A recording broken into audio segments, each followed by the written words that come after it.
Hi everybody, so here we go. My Hogwarts Legacy review.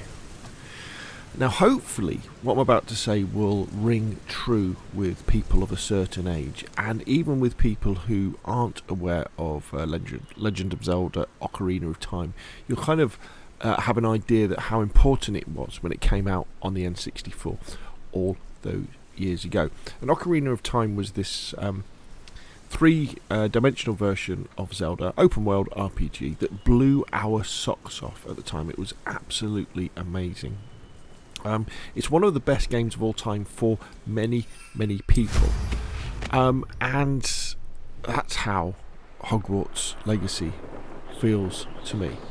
This is a truly magical game. This is a once in a generation game, I feel, that doesn't just appeal to Harry Potter fans.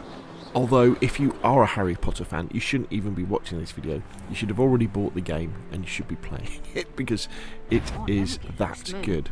But to people who don't know Harry Potter, or maybe have a passing knowledge of him, that doesn't matter, because this is an absolutely fantastic piece of work. The care and love that have been put into this game, the level of detail, and I know we kind of say passion, don't we? But it's really incredibly hard work that have gone into creating this game. Is almost unprecedented in an era where we're very used to coming across games which come out broken, incomplete, and it's only like years afterwards that they really reach their full potential. Whereas Hogwarts Legacy, yes, it has had a few bugs and a few problems, but nothing game-breaking and nothing to spoil the absolute magic that this game has. Now, I've started off this review out in the Highlands around Castle Hogwarts, or Hogwarts Castle, just to kind of give you an idea of how huge this game is. It's absolutely massive out here. And the game's set in the 1800s, late 1800s rather, in the modern era of Harry Potter, and so you don't have to worry about bumping into any of the characters from that time. Ooh, we can't go through there, can we? But it is more than just Hogwarts Castle. There's a whole adventure to be had in the grounds and outside in the surrounding areas of Scotland, and much of it is unscripted in terms of the fact that you don't have to be following an exact storyline. You can just wander off into the open world, and it is an open world, and people are doing things. There's enemies, there's friendlies, there's quests. You can help people, you can hinder people, you can get into scraps, you can do all sorts of stuff, and the atmosphere and the immersion is absolutely wonderful. So we're coming up on Hogwarts Castle now. And just look at this, and basically anywhere you see around me we can go. I don't think we go to the top of the mountains actually, but we can fly, and so let's go over to the castle, and we'll go inside the castle and have a walk around.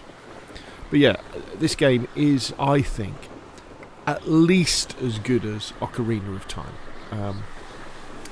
It is incredibly fun, it is incredibly long, and it is incredibly detailed. There are many things you can do inside this game. What the game, I think, is particularly clever at is how it slowly introduces you to the different mechanics of spell casting, potion casting, using plants, becoming animal husbandry.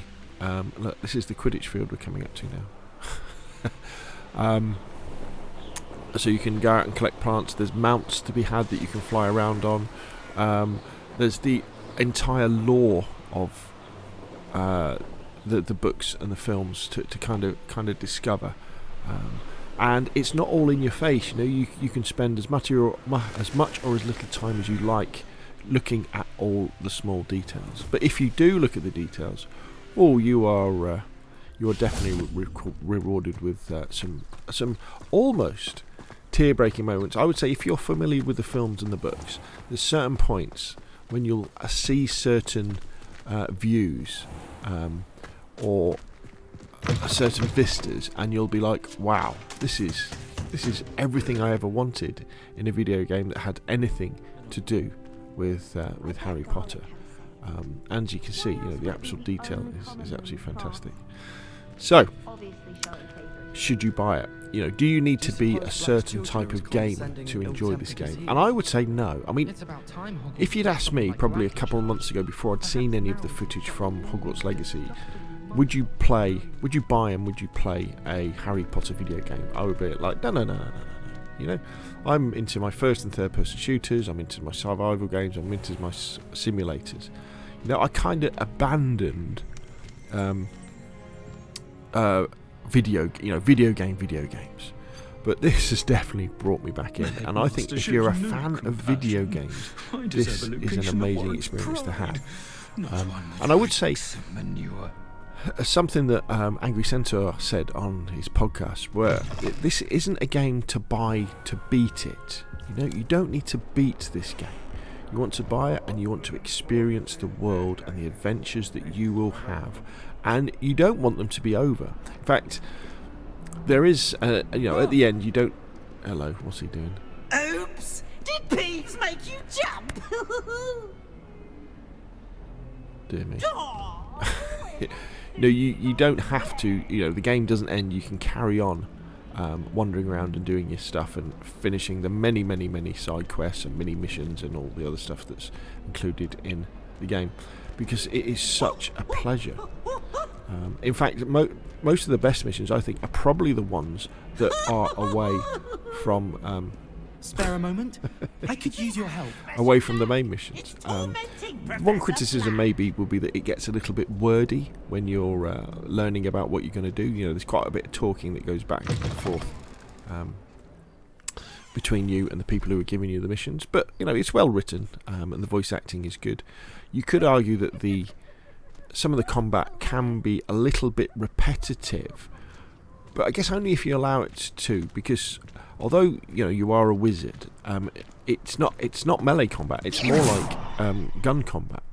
But the thing to remember is that you have all your wizarding spells, but you also have plants that you can use to attack enemies with. You have potions that buff you and attack your enemies, and if you use these together, you can really combat becomes almost like a dance. Also, there's also the option of going stealthily, and you can upgrade your character in certain talent trees in order to make combat almost a secondary thing, where it's a mistake if you get into combat because you've bumped into someone you shouldn't have.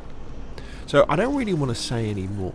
I don't really talk about the game anymore, because you will discovering these things in the game, things like the talent trees and the collections and how you level up and all this sort of stuff, is part of the wonder of the game.